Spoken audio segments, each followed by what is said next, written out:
Hey guys, what is up and welcome to another episode of Did You Know This One featuring Amumu. I recently released a Yasuo guide, so I recommend checking that out if you haven't. But without any further ado, let us jump straight into Amumu's abilities.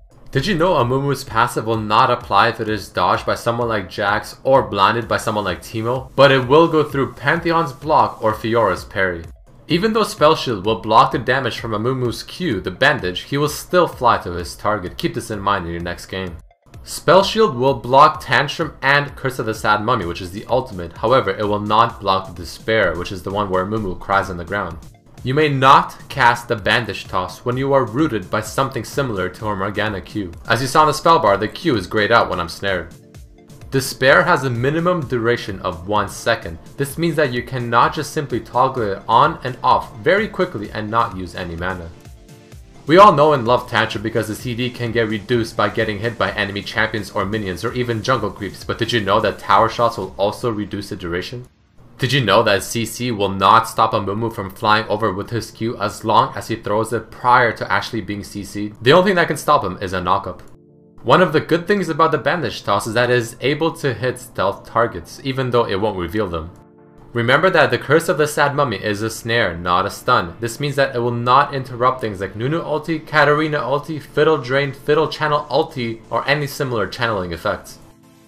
In the Tooltip of Despair, the scaling says that it goes up by 1% per 100 AP, but it will also still increase the damage even if you have only 50 AP. It will just increase it by 0.5% instead of 1.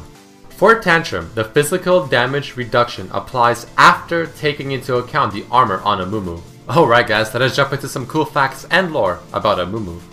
Amumu was designed by Ezreal. He is voiced by the same person who voices Annie and Nunu, Christina Uola. The icon for Bandage Toss is actually a reference to Spider-Man. If you look at it closely, you can see his hand is the same posture as Spider-Man when he flings his web. During the famous Ionia vs Noxus match, did you know that Amumu was selected to represent Ionia? During the Mac launch video, you can see Amumu on a caution sign.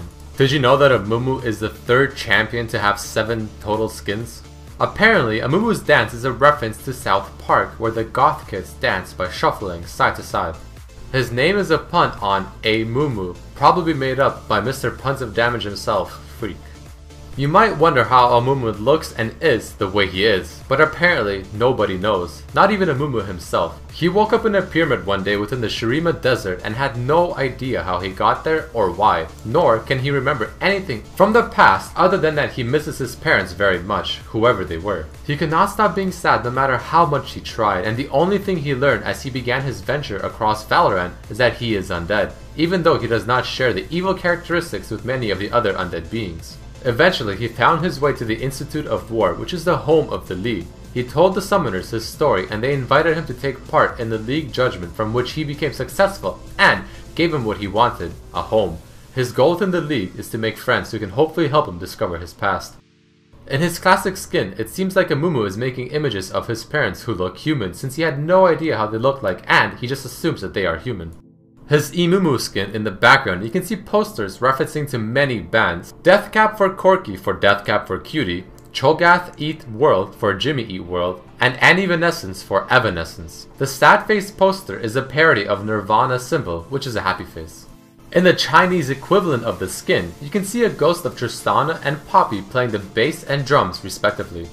Vancouver Amumu references to the 2010 Vancouver Winter Olympics. Almost Prom King Amumu shares a skin theme with, of course, Prom Queen Annie. Little Knight Amumu skin references to the Sword in the Stone legend of King Arthur, but instead you can see Amumu breaks his sword instead of pulling it out as told in the legend. In the Chinese equivalent artwork, Amumu is holding the full sword and battling what looks to be Warwick. In the background at the bottom, you can see a little girl lying unconscious who seems to potentially resemble Annie. As I mentioned in the previous episode of my Did You Know series, Annie is close friends with Amumu. Sad Robot Amumu may reference to Marvin the Paranoid Android from the Hitchhiker's Guide to the Galaxy. Alright guys, that unfortunately does mark the end of this episode of Did You Know featuring Amumu. If you enjoyed this episode, please don't forget to throw in a like down below and also check out the previous episodes of this series. I also want to do a quick shout out to my friend Pokito, who is starting up a LOL YouTube channel as well. The description down below does contain a link to his channel. I recommend checking it out. Also, if you want to have some sweet computer deals, he's the one you want to go to. But as always, I hope you guys enjoyed this episode and I hope to see you next time. Peace.